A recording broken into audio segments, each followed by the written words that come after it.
Do you have a career that you love but a job that you hate? That's a situation I found myself in.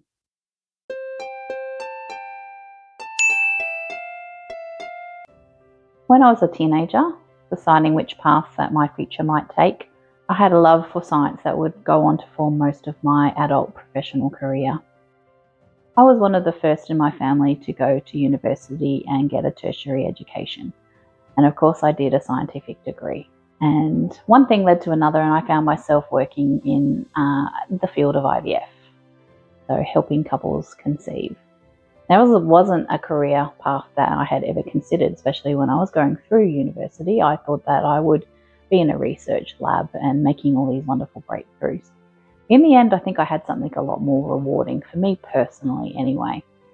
So I began my career in the late 90s in a field that was still quite up and coming. And back then it was truly about helping couples become families. Any money that was made was put back into research, and there wasn't all these profits that clinics are making now. Fast forward, one thing led to another. I ended up doing over 25 years as an IVF scientist, and I was able to work in a number of different locations and cities, and I met some wonderful people, and there was also a lot of sadness also along the way. It wasn't all joy.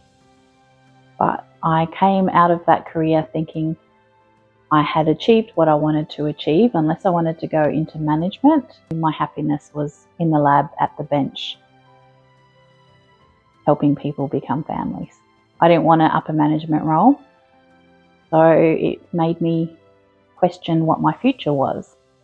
There were also different changes in management along the way, and the focus became about profits and not about people anymore, and that didn't fit with my core belief system.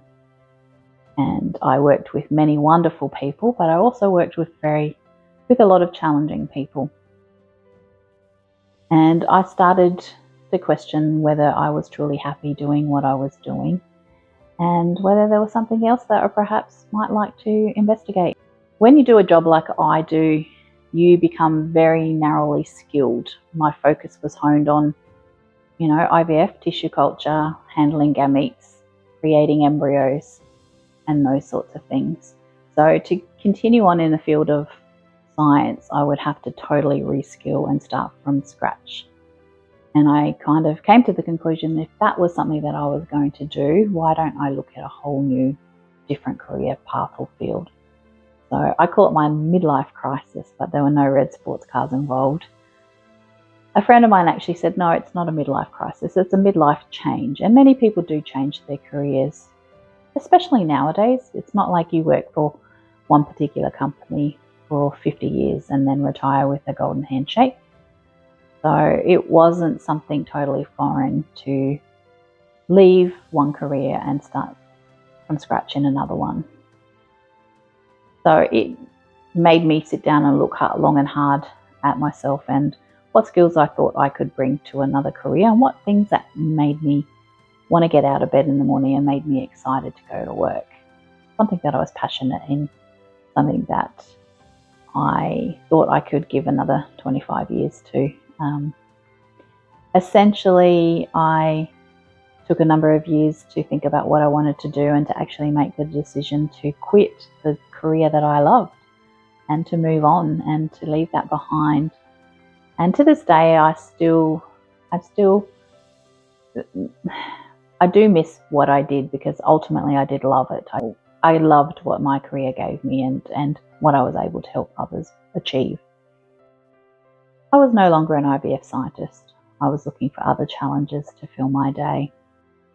I always had an interest in investments, so that I knew that I could be earning money outside of my paid profession, and that it would hopefully set me up for later in life and for my retirement phase. So I was fortunate enough to find myself with the ability to buy a small business.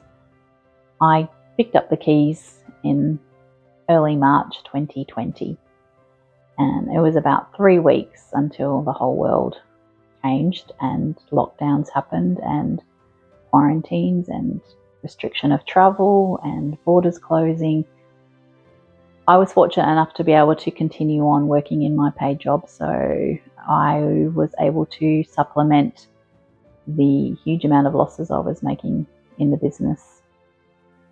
I still had some clientele coming through.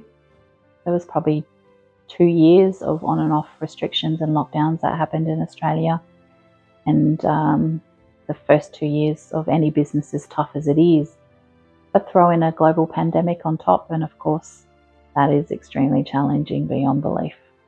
I'm fortunate to have come out the other side, but not in the position that I was hoping to be in. So obviously it was a lot more challenging trying to run my business and work full time. And eventually those hours did become less as the business picked up and as borders started to reopen, and things got back to normal ever so slowly. The third year I was successful enough to make a profit, but most of those profits went back into the business and recouping the losses from the first 2 years of COVID. My last year I was able to build the business up to levels beyond COVID. In my last year of business, I was exhausted. I found myself in the position that, having thought that I would be able to get staff in and help me manage the day-to-day running of it, obviously when there's no income to pay wages, I worked in my business 24/7 for free. And that's what you do as a business owner. That's what people remind me, that's what you do. But that last year really took its toll, and I made a decision at the middle of 2023 that I needed a break, and I either was in a position to get somebody in to work the business or I had to sell. Now, I ended up deciding to sell the business because no one will run your own business like you will. And fortunately, the sale was very smooth and very quick, and everything was completed by the beginning of November 2023. In my time during business, I remember the feeling of being trapped. When you have a job that you don't like, you've always got the option to give your notice and to leave. But when you have a business, you have to keep showing up every day. And that feeling of being trapped was something that gnawed at me in many of those sleepless nights, and I hated that feeling. And I knew I had parents with my dad was about to turn 80, and I know I wanted to be there and spend time with them without restriction. Because how many birthdays are you going to have with your aging parents again? How many birthdays am I going to have again? You just never know. So I made that decision that there has to be more to life than making money and earning money. So I promised myself I would have at least 6 months off where I didn't put pressure on myself to find a new job or to do anything specifically. I could just get up when my body told me it was time to wake up. I could decide what I wanted to do for the day. Did I want to stay at home and read? Did I want to go for a walk? Did I want to go travel? Did I want to visit people? Did I want to stop in and spend some time with family and with my loved ones?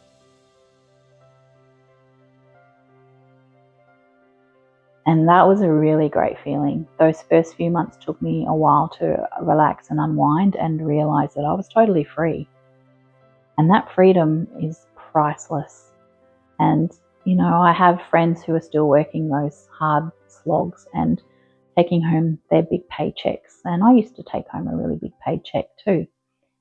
But I've discovered that there's actually more to life than that. The ability to be free and to be the master of your own destiny is really important to me, and it's priceless.